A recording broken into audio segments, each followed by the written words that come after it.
Attends, vas-y. Il y a trois options. Une option relativement classique, on les divise en deux groupes. Donc on met le 1, 4, 5, 8 ensemble. Ils se rencontrent tous ensemble.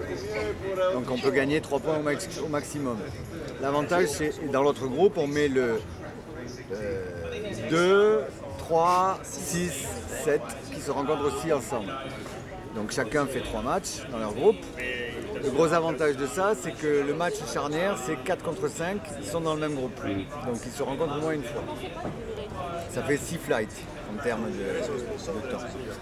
La deuxième option, ce qui est un peu plus innovante, on va dire, c'est que les 1, 2, 3, 4 ne se rencontrent pas entre eux, mais jouent tous contre le 5, 6, 7, 8. Donc ils font un match de plus, donc ils peuvent récupérer un point de plus, ce qui fait que mathématiquement, ça donne une chance au 6e, mathématiquement seulement.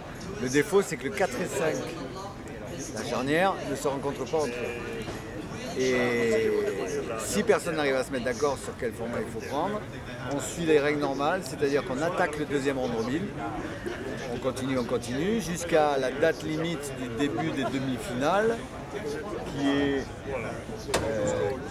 3 jours avant la fin, jeudi. Voilà.